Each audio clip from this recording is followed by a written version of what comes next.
Picture this. The wind howled through the gnarled trees of Blackthorn Manor, carrying with it the scent of rain and decay. I clutched my cloak tighter, my breath visible in the cold night air. I had come to the manor seeking answers, but the shadows that danced in the flickering candlelight seemed to whisper warnings instead. Suddenly, the door creaked open before I could even knock, revealing a tall, gaunt figure with eyes as dark as the abyss.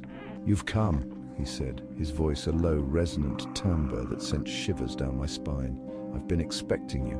I stepped inside, heart pounding. This man was Lord Alaric Blackthorn, a recluse rumoured to have dabbled in forbidden arts. I'd heard the stories, but I had also heard of his lost love, a woman who vanished without a trace decades ago.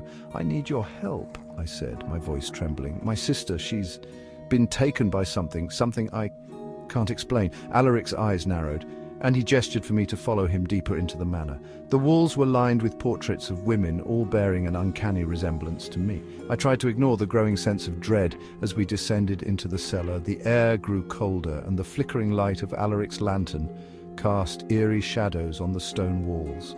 In the center of the room stood a large, ornate mirror, its surface swirling with a dark, viscous liquid. "This mirror," Alaric said, his voice barely above a whisper, "is a gateway to the realm of the lost. Your sister is there, but so is my beloved Ilara. I have waited for someone like you, someone with the strength to bring them back." My heart ached at the sorrow in his voice, but I couldn't shake the feeling that something was terribly wrong. "What do I need to do?" I asked, my voice barely a whisper. "Step into the mirror," Alaric said, his eyes gleaming with desperate hope. "Find them and bring them back, but beware, the realm is treacherous, and not all who enter return." I hesitated, but the thought of my sister spurred me on. I took a deep breath and stepped into the mirror, the cold liquid enveloping me like a second skin. The world on the other side was a twisted reflection of reality, the sky a deep crimson, the ground littered with the remnants of broken dreams. I wandered through the desolate landscape, calling out for my sister, but the only response was the echo of my own voice. Finally, I came upon a figure standing by a river of black water. It was my sister, but her eyes were empty, her face pale as death. "Isabella," she whispered, her voice hollow, "you shouldn't have come."